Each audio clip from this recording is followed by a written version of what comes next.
Hello everyone, welcome to my channel. Last lecture में हमने किया था advantages of DBMS over the disadvantages of file system. Today we will continue with data model. कुछ data models पढ़ेंगे, कुछ database languages पढ़ेंगे। तो हम स्टार्ट करते हैं डाटा मॉडल से। तो हमारे पास बेसिकली डाटा मॉडल है क्या? Data model is a collection of high level data. Means data model क्या करता है, एक तो जो हमारी लो लेवल पर डिटेल्स स्टोर होती हैं उन्हें हाइड करता है। और डाटा मॉडल यूज़ किस लिए किया जाता है कि जो हमारी डेटाबेस के अंदर एंटिटीज़ हैं और उन एंटिटीज़ के बीच में रिलेशनशिप हैं उन्हें रिप्रेजेंट कर सके। Data model is used for representing the entities and relationship between these entities. और डीबीएमएस क्या करता है, अलो करता है यूज़र को डाटा डिफाइन करने के लिए जो हमारा डाटा मॉडल के अंदर स्टोर है। डाटा मॉडल उतना ही डाटा शो करेगा जितना कि वो परमिशन है उसको, अदरवाइज़ वो सारा डाटा कॉन्फिडेंशियल ही रखेगा, यूज़र से हाइड ही रखेगा। अब जो हमारा डीबीएमएस है वो मोस्टली किसके ऊपर बेस्ड होता है? Relational data models. हमारे पास यहाँ पर 3 तरह के मॉडल हैं basically. First one is relational data model, second one is hierarchical model and third one is network model. जो हमारा रिलेशनल मॉडल होता है वो नॉर्मलाइज स्ट्रक्चर के फॉर्म में यूज़ होता है। मतलब जो भी डाटा हमारा रिलेशनल डाटा मॉडल के अंदर सेव होगा, स्टोर होगा, वो क्या करेगा, उसे एक टेबल के फॉर्म में रिप्रेजेंट करेगा। हम एक एग्जाम्पल ले लेते हैं कि वो टेबल के फॉर्म में कैसे रिप्रेजेंट करेगा। Let's take an example. एक टेबल है हमारे पास स्टूडेंट। मान लीजिए जो हमारे पास रिलेशनल डाटा मॉडल है उसके अंदर कौन सा डाटा स्टोर है? ये वाला टेबल, ये डाटा स्टोर है उसके अंदर। That is student ID, student name and course. Student ID is 1 2 3, student name is Aman, Amit and Kiran, course is C++, Java and PHP। तो ये सारा डाटा कहाँ स्टोर है? हमारा रिलेशनल डाटा मॉडल के अंदर। और रिलेशनल डाटा मॉडल क्या करेगा, इस डाटा को इस तरह से एक टेबल की फॉर्म में रिप्रेजेंट करेगा। अब हमारे बहुत सारे डेटाबेसेस जैसे कि ओरेकल है, टेराडाटा है, ये सब कौन सा मॉडल यूज़ करते हैं? Relational data model. Next one is hierarchical model. Hierarchical model क्या करता है, अपने डाटा को एक ट्री स्ट्रक्चर के फॉर्म में रिप्रेजेंट करता है। फॉर एग्ज़ाम्पल हमारे पास है हायरार्किकल डाटा मॉडल, इसके अंदर कुछ डाटा स्टोर है, वो ट्री स्ट्रक्चर के फॉर्म में कैसे रिप्रेजेंट करेगा? अभी मैं आपको बिल्कुल बेसिक्स एग्जांपल दे रही हूँ, ये तीनों मॉडल्स हम आगे जाके डिटेल में स्टडी करेंगे।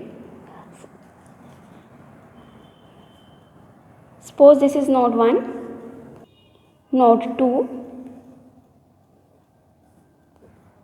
Node 3, node 4, 5, 6, 7, 8 and 9। सपोज हर एक नोड के साथ हमारा कोई डाटा स्टोर है। ये बिल्कुल बेसिक्स एग्जांपल ले रही हूँ मैं। अब ये क्या है हमारा? This is root node and 8 9 5 6 and 7 this is leaf node, level 1, level 2, level 3 and level 4। तो जो हायरार्किकल डाटा मॉडल है वो अपना डाटा किस तरह से रिप्रेजेंट करता है?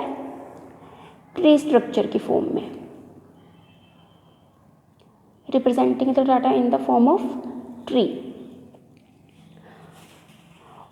और कुछ कुछ डेटाबेसेस हमारे हायरार्किकल मॉडल पे भी बेस्ड होते हैं, for example IDS and IDMS, IBMS and IDS भी जो हमारा डेटाबेस है वो हायरार्किकल मॉडल को यूज़ करता है। Next one is network model. अब नेटवर्क मॉडल क्या है, अपने जो डाटा है उसे कैसे रिप्रेजेंट करता है, प्लेक्स स्ट्रक्चर की फॉर्म में, मीन्स डायरेक्टेड ग्राफ की फॉर्म में। फॉर एग्जांपल हमारे पास एक बेसिक सा एग्जांपल हम ले लेते हैं नेटवर्क मॉडल का। अभी अपने डाटा को ग्राफ की फॉर्म में कैसे रिप्रेजेंट करता है, suppose this is 1 node 2 node 3 and node 4 and this is the directed graph representation. इस तरह से जो नेटवर्क मॉडल है अपने डाटा को ग्राफ की फॉर्म में रिप्रेजेंट करता है। अब नेटवर्क मॉडल को कौन कौन से डेटाबेस यूज़ कर सकते हैं, IDMS एंड IDS। कुछ जो डेटाबेस हैं वो हायरार्किकल मॉडल पे बेस्ड होते हैं, कुछ नेटवर्क मॉडल पे, but most of the database किस पे बेस्ड होते हैं, रिलेशनल डाटा मॉडल पे। अब next one is object oriented model and object relational model. अब कुछ हमारे सिस्टम होते हैं जो बेस्ड होते हैं ऑब्जेक्ट ओरिएंटेड मॉडल पर और ऑब्जेक्ट रिलेशनल मॉडल पर, जैसे कि DBMS products from IBM, Oracle हो गया, ऑब्जेक्ट स्टोर हो गया, वर्सेंट हो गया, और भी बहुत सारे सिस्टम्स ऐसे हैं जो ऑब्जेक्ट ओरिएंटेड और ऑब्जेक्ट रिलेशनल मॉडल पर बेस्ड होते हैं। Next one is schema.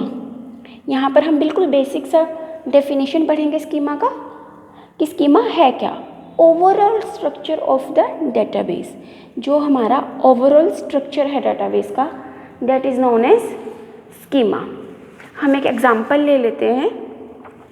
मान लीजिए ये हमारे पास एक स्टूडेंट टेबल है डेटाबेस के अंदर।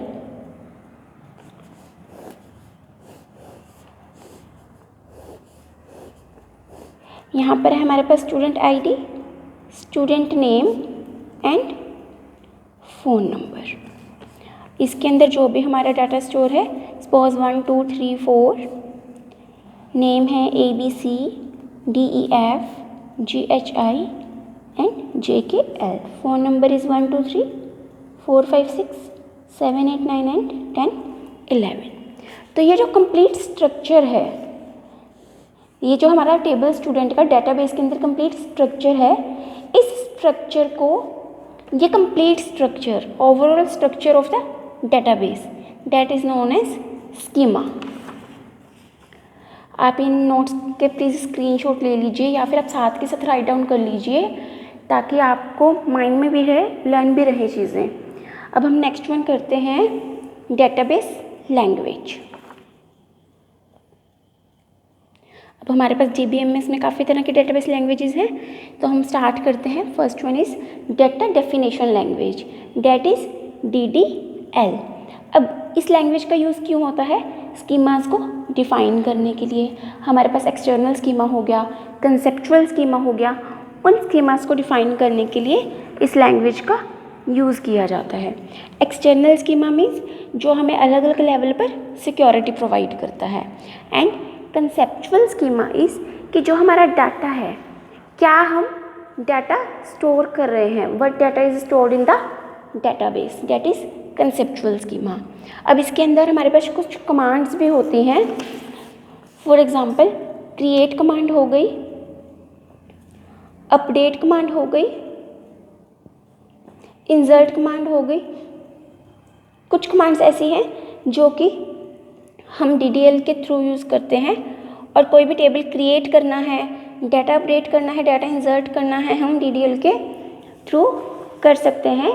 इसका जो भी हमारी कमांड्स है, क्रिएट कमांड हो गई या अपडेट कमांड भी होती है, डिलीट कमांड भी होती है, ये सारा हम नेक्स्ट सीक्वल में स्टडी करेंगे डिटेल में। अभी मैं आपको बिल्कुल बेसिक बता रही हूँ।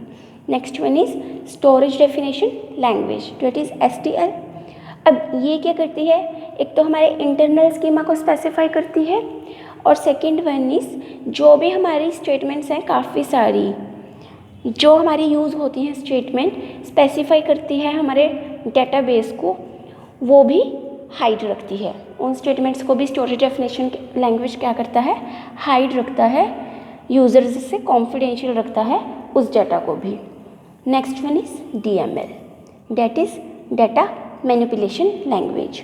अब डाटा मैनिपुलेशन लैंग्वेज क्या करता है, किस लिए यूज़ होता है, कंसेप्चुअल लेवल को और व्यू लेवल से डाटा कैसे रिट्रीव करना है, इंसर्ट करना है, डिलीट करना है या फिर मॉडिफाई करना है। जो भी डेटाबेस के अंदर हमारा डाटा है उन सबको मॉडिफाई करना है, इंसर्ट करना है, डिलीट करना है या फिर इंफॉर्मेशन को रिट्रीव करना है। इसके लिए हम क्या यूज़ करते हैं, DML, that is data manipulation language. Next one is query language. Query language हमारा DML का ही पार्ट है, डाटा मैनिपुलेशन लैंग्वेज का ही पार्ट है कि हम किस तरह से इंफॉर्मेशन को रिट्रीव करें अलग अलग लेवल से, that is query language. For example SQL मैंने अभी आपको बताया, हम नेक्स्ट लेक्चर्स में डिटेल में स्टडी करेंगे। तो ये था आज का हमारा lecture, that is data models and database languages. आप इन नोट्स का स्क्रीनशॉट ले लीजिए, अदरवाइज राइट डाउन कर लीजिए साथ के साथ। अगर आपको हमारा आज का लेक्चर थोड़ा सा भी समझ में आया, प्लीज़ हमारे लेक्चर को लाइक कीजिएगा, हमारे चैनल को सब्सक्राइब कीजिएगा ताकि आपको आने वाले लेक्चर्स की नोटिफिकेशंस मिलती रहे और आप हमारे साथ कनेक्ट रहें। Thank you.